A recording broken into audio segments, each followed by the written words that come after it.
Doctor Anil Goyal बोल रहा हूँ। कोविड अगर आपको हो गया है तो 90% चांसेस हैं कि आपको होम क्वारंटाइन या घर में ही रहकर आप ठीक हो सकते हैं। लेकिन ये वीडियो आपको ये बताएगा कि किस प्रकार के कमरे में आपको रहना चाहिए, किस प्रकार का खाना खाना चाहिए, किस प्रकार की एक्सरसाइज करना चाहिए, क्या दवाइयों की ज़रूरत है और इसके बाद किस तरह से कौन मॉनिटरिंग करनी चाहिए कि घर से अगर आपको हालत बिगड़ती है तो हॉस्पिटल में कब जाना चाहिए। ये वीडियो ये आपको बताएगा। सबसे पहले किस तरह का कमरा होना चाहिए। ये एक हवादार वेंटिलेटेड कमरा होना चाहिए। अगर उसमें वरांडा है तो और अच्छा है, क्योंकि आपको उसमें थोड़ा एक्सरसाइज करने में मदद मिलेगी। दूसरा है कि आपका दिनचर्या क्या रहनी चाहिए। आपको सुबह उठकर अगर आप एक गुनगुना पानी कम से कम आधा लीटर पिएं और उसके बाद थोड़ी देर प्राणायाम करें या हल्की एक्सरसाइज करें अपने चिकित्सक के परामर्श के अनुसार। ये सुबह उठकर आपको करना होगा। उसके बाद डाइट में आप नहाने के बाद एक हल्का नाश्ता करना चाहिए। उसमें हम टोटल दिन के मील को 5 मील प्लान कहते हैं। जो भी हल्का आप नाश्ता कर रहे हैं उसमें किशमिश और बादाम भी होने चाहिए, क्योंकि एक प्रोटीन देता है और एक आपको आयरन देता है। और नाश्ते में हल्का जैसे डोसा है, दलिया है, ये बड़ा अच्छा माना गया है। इसके बाद जब भी आप बीच में थोड़ा पानी पी सकते हैं, जूस पी सकते हैं, फ्रूट्स खा सकते हैं। लंच में आप जब भी खाएं तो सलाद काफ़ी मात्रा में होना चाहिए, घी कम होना चाहिए, मिर्ची मसाले तली हुई चीज़ें कम होनी चाहिए और दाल अधिक प्रचुर मात्रा में होनी चाहिए। सब्जियां ग्रीन वेजिटेबल हों और 2 रोटी, जितना आपको अगर ज़्यादा है तो 3 ले सकते हैं। चावल का भी कम सेवन करें। और उसके बाद आफ्टरनून में निश्चित रूप से आप फ्रेश फ्रूट्स और जूस इत्यादि लें और कुछ अगर थोड़ी एक्सरसाइज कर सकते हैं शाम को 5-6 बजे तो अवश्य करें। रात में हम जो मील की बात करते हैं उसमें सबसे अच्छा रहता है खिचड़ी, क्योंकि ये संतुलित भोजन है। इसमें ज़्यादा फैट नहीं है, उसमें प्रोटीन भी है, कार्बोहाइड्रेट भी है और विटामिन्स भी हैं जो शरीर को चाहिए वो है। सोने के पहले आप 1 गिलास दूध लें या और उसमें गुनगुना पानी लें। इस मील प्लान के अलावा ये बहुत ज़रूरी है कि हर 2 घंटे पर आप कुछ ना कुछ तरल पदार्थ लेना चाहिए, क्योंकि ये सिर्फ सांस की बीमारी नहीं है कोरोना, ये क्लॉटिंग टेंडेंसी भी करती है। इसलिए आपका हाइड्रेशन या शरीर में पानी की मात्रा प्रचुरता से होनी चाहिए। 2-2 घंटे पर जरूर नारियल पानी लें, छाछ लें, जूस लें, इस तरह की चीज़ लें। इसको ध्यान रखते हुए कि आपको डायबिटीज़ और हाइपरटेंशन की जो मनाही है या जो कम करना रिस्ट्रिक्शन, वो निश्चित रूप से करें। जनरल रिस्ट्रिक्शन ये है कि आपको शराब, सिगरेट, अधिक फैट, इसका सेवन नहीं करना है। दूसरा पार्ट आता है एक्सरसाइज। एक्सरसाइज में सबसे अच्छा है कि सुबह के टाइम आलोम विलोम करें, प्राणायाम करें, मेडिटेशन करें, क्योंकि मेडिटेशन आपके मानसिक स्वास्थ्य और शारीरिक स्वास्थ्य दोनों के लिए बेहतर है। और शाम के टाइम हल्की सी एरोबिक एक्सरसाइज जितनी आपके चिकित्सक बताते हैं करना चाहिए। तीसरा पार्ट आता है कि आप कितना क्या दवाई आपको लेना चाहिए। तो अब ये मान लिया गया है कि जनरली जो दवाई आपकी है, एक है इम्यूनिटी बूस्टर, चाहे वो जिंकोविट हो, चाहे वो विकासूल हो और चाहे वो साथ में कैल्शियम हो, इस तरह की, या उसके अलावा बाकी दवाइयाँ हैं वो आपके सिर्फ सिम्टम्स के लिए हैं। ये भी दवाइयाँ सिर्फ 5-6 दिन से ज़्यादा लेने की ज़रूरत नहीं होती। और जो स्पेसिफिक दवाई लेने के बाद कहा गया वो है एक पेंडी लें दिन में, एक सुबह नाश्ते के पहले खाली पेट। दूसरा, खांसी हो तो सेट्रिजिन या एलेक्स कफ सिरप ले सकते हैं। बुखार हो तो 100 के ऊपर तो क्रोसिन लें, या उससे नहीं होता तो नेप्रोक्सिन भी ले सकते हैं। इतनी दवाइयों की ज़रूरत है। इससे ज़्यादा दवाइयों की जो होम क्वारंटाइन वाले लोगों को ज़रूरत नहीं है। इसके बाद आता है हमने मॉनिटरिंग करनी है। जो हम मॉनिटरिंग करते हैं उसमें हमारे को अपनी पल्स रेट गिनना है कि अगर 100 के ज़्यादा है, ये आप दिन में 2-3 बार आप चेक कर सकते हैं। दूसरा है ये पल्स ऑक्सीमीटर, जैसे आप देख रहे हैं ये पल्स ऑक्सीमीटर में ये जो रेड आपको दिख रहा है, इधर नेल का साइड रखें। और ये जो पल्स ऑक्सीमीटर जैसे अभी आप देख रहे हैं, तो मैंने अपना किया तो इसमें कितना आया देखिए 97। ये 94 से नीचे नहीं जाना चाहिए। 94 से नीचे जाता है तो आपको भर्ती की ज़रूरत पड़ सकती है। लेकिन इसको भी लगाने का तरीका है, और कम से कम इस तरह लगाकर 1 मिनट आप देखें और इसको चेस्ट के लेवल पर रखें, तो ये सही आपका पल्स ऑक्सीमीटर होगा। दूसरा पार्ट है कि आप थर्मामीटर से अपना टेम्परेचर नापें।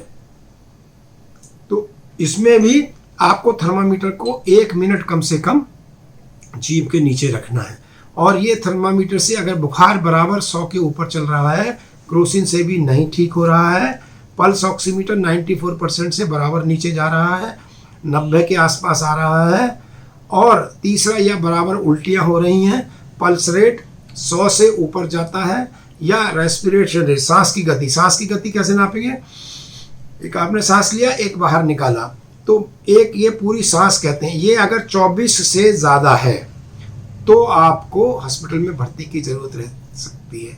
तो मैं दोबारा आपको कहता हूँ, अगर सांस की गति 24 से ज़्यादा है, पल्स ऑक्सीमीटर 94% से नीचे है, थर्मामीटर में बुखार बराबर 100 से ज़्यादा आ रहा है, 100 से ज़्यादा नब्ज चल रही है, होंठ ये ऐसे नीले हो रहे हैं, या बहुत कमज़ोरी चक्कर आ रहे हैं, तो आपको चिकित्सकीय परामर्श की ज़रूरत है, या हॉस्पिटल में भी भर्ती होना पड़ सकता है। लेकिन अगर घर में भी जो डॉक्टर्स कहते हैं कि आपका एक्सरे चेस्ट करके उन्होंने देखा कि लंग में निमोनिया नहीं है, और घर पर रहने की सलाह देते हैं, आप में बहुत हाई रिस्क फैक्टर्स नहीं है, जैसे डायबिटीज़ है, हाइपरटेंशन है, हार्ट डिजीज़ है, 60 साल से कम उम्र है, 30-35 साल 45 साल उम्र है, तो वो अगर ऑक्सीजन सैचुरेशन कम भी हो रही है तो आपको घर में रहने की सलाह दी जा सकती है। उस दशा में आपको घर में ऑक्सीजन का व्यवस्था करनी पड़ सकती है, उसमें चाहे सिलेंडर्स के कर सकते हैं, या आपको ऑक्सीजन कंसंट्रेटर घर में लगा सकते हैं, जो कि 5 लीटर प्रति मिनट ऑक्सीजन देता है। अगर घर में रहना है तो उन लोगों को ही हम घर में रहने की सलाह देते हैं जिनको 1 से 4-5 लीटर पर मिनट से ज़्यादा ऑक्सीजन की ज़रूरत नहीं पड़ती, पहली बात।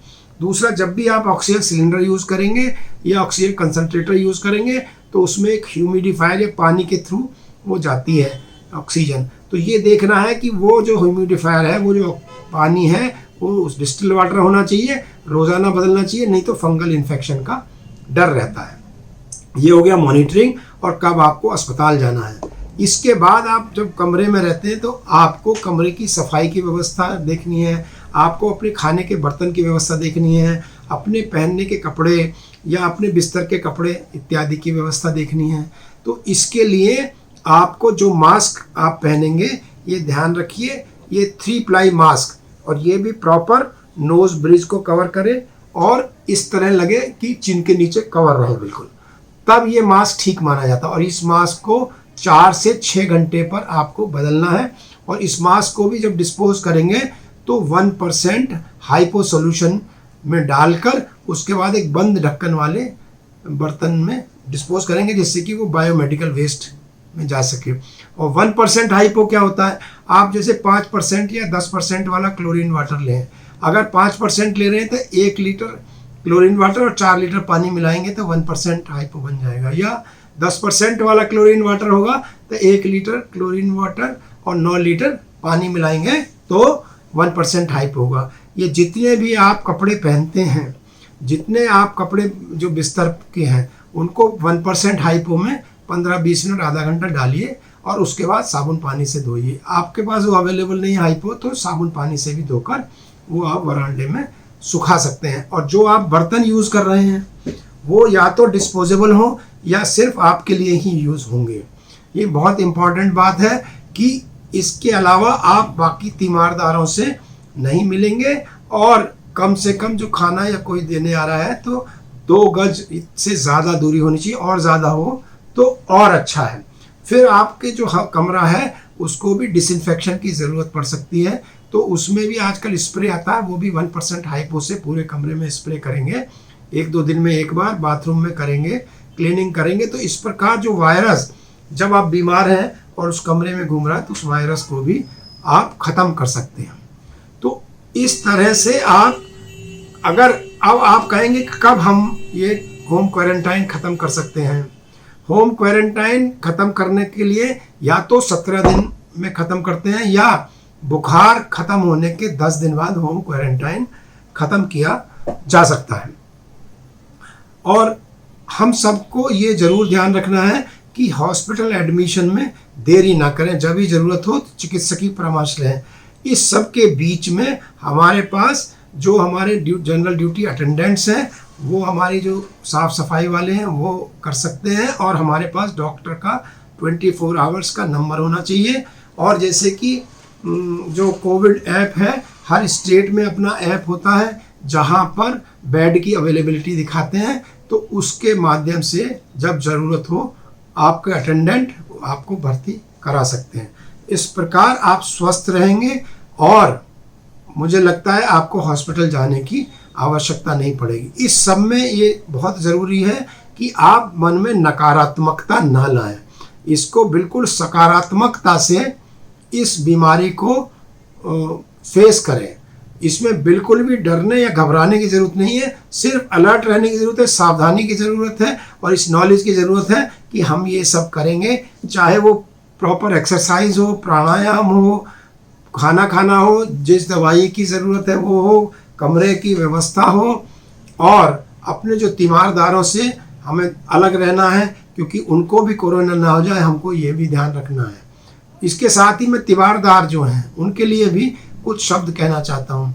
तीमारदारों को भी हर 4-6 घंटे पर मास्क बदलना है। 3 लेयर्स सर्जिकल मास्क, 3 लेयर, कपड़े के मास्क से नहीं चलेगा। घर में वो वहाँ भी जो 1% हाइपोक्लोराइड सोल्यूशन से उससे वो धो सकते हैं या साफ़ कर सकते हैं, या स्प्रे कर 1-2 दिन में एक बार डिसइंफेक्शन कर सकते हैं।